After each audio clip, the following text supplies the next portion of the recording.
Kompas membawa Xiao Yan dan terus bergerak maju. Pan Fengxiang diam-diam terkejut, keringat dingin semakin banyak menutupi dahiku.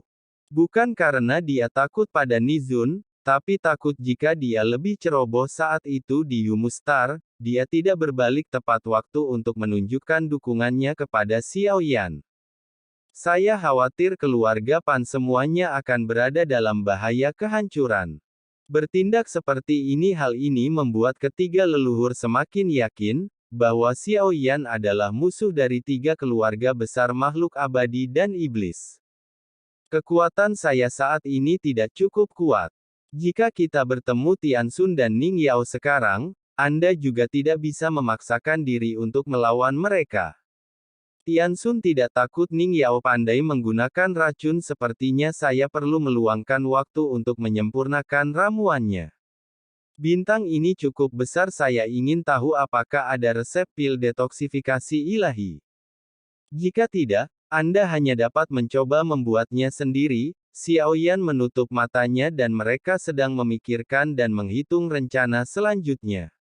Meski saat ini belum ada tujuan yang jelas, kita masih perlu bersiap untuk menantang dua raja spiritual tersebut.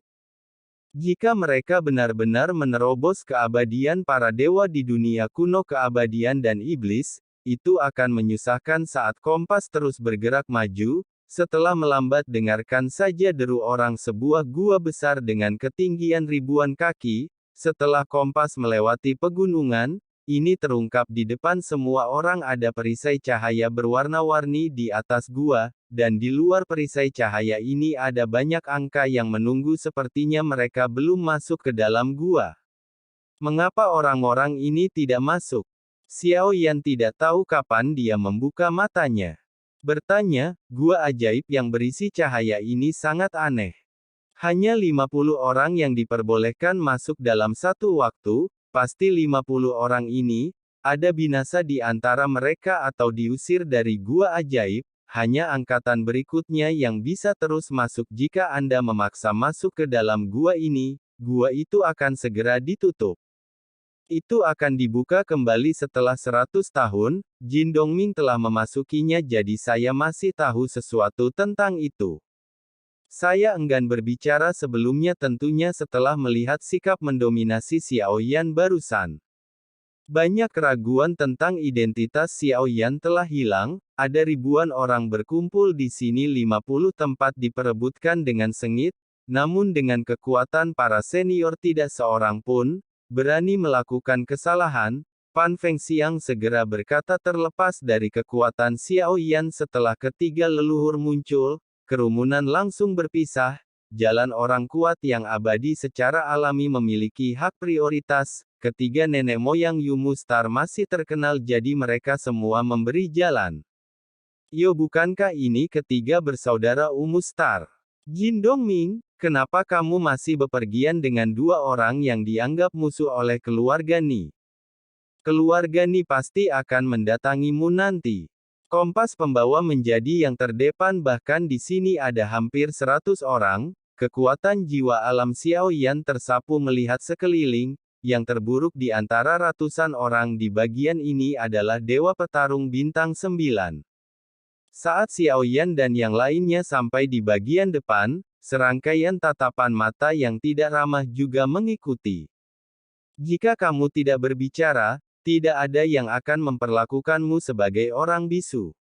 Jin Dongming berkata dengan dingin, ketiganya memiliki hubungan yang baik satu sama lain, bukan berarti ada hubungan kepentingan, sebaliknya, mereka bertiga bersama-sama di Umustar saat bertemu dengan beberapa orang kuat, kita bisa bekerja sama untuk melawan musuh. Lewat sini tiga keluarga besar selalu mempertahankan status tertinggi mutlak mereka di Umustar. Baiklah, Jin Dongming, nenek moyang keluarga Ni tidak lebih lemah darimu. Saran yang baik untuk Anda hanya saja, jangan menghargainya. Pria itu menatap Jin Dongming dengan dingin. Mundur saja ke samping, suara mendesing. Di dalam tirai cahaya gua besar yang berisi cahaya, saya melihat selusin sosok keluar dari sana. Cahaya tirai tipis tiba-tiba menjadi redup. Xiao Yan, yang berada di Kompas, tiba-tiba memiliki cahaya terang di matanya. Tubuh bergerak secara langsung bergegas menuju tirai cahaya redup, tidak ada masyarakat yang tidak memahami aturan. Ingin melompat menerobos antrean, kami masih harus melihat apakah Anda cukup kuat.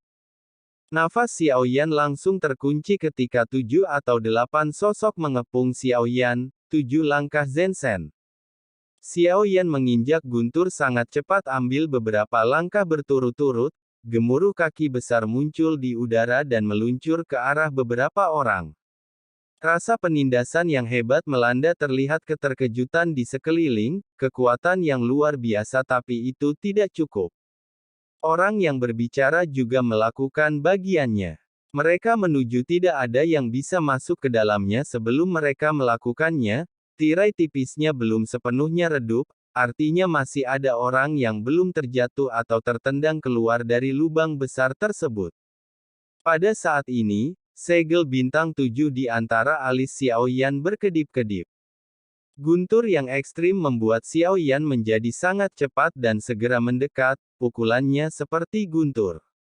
Lengan pria itu jelas berada di depannya namun di saat berikutnya, kekuatan yang tak terbayangkan langsung menghancurkan lengan yang menutupi dadanya. Ada juga bunyi klik yang berasal dari tulang dada, badannya berbentuk seperti layang-layang yang talinya putus tembakan lurus, itu menghantam tirai tipis lubang raksasa dengan keras terbentuk, tubuhnya terlempar ke atas tirai tipis segera seteguk besar darah muncrat, dia menatap Xiaoyan dengan mata ngeri. Sosok yang terakhir berdiri tegak kaki besar menderu di udara, beberapa orang mengambil tindakan secara berurutan sebelum mereka mampu melawan dengan susah payah. Apakah kekuatanku cukup sekarang? Mata Xiaoyan dingin. Setiap orang yang mencoba menghentikannya tidak bisa berkata-kata dan tidak berani melakukan kesalahan.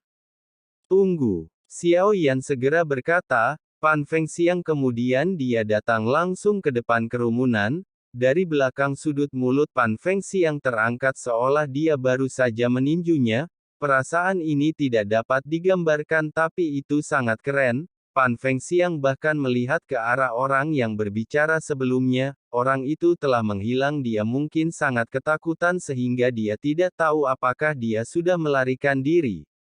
Xiaoyan mundur ke kompas duduk bersila menutup matanya saat ini, jantung ketiga leluhur berdebar kencang. Mereka melihat kecepatan Xiaoyan yang menakutkan, dan serangan yang dahsyat itu adalah langkah keenam untuk memukul mundur Kaisar Abadi secara langsung. Yang terakhir ini tampaknya tidak memiliki kekuatan untuk melawan, beberapa orang lain yang bergabung dengan orang ini mereka semua mundur ke belakang, jangan berani melakukan kesalahan untuk bisa sampai sejauh ini, menjadi orang kuat yang abadi, mereka tahu sesuatu ada seseorang di luar ada Tuhan di luar Tuhan.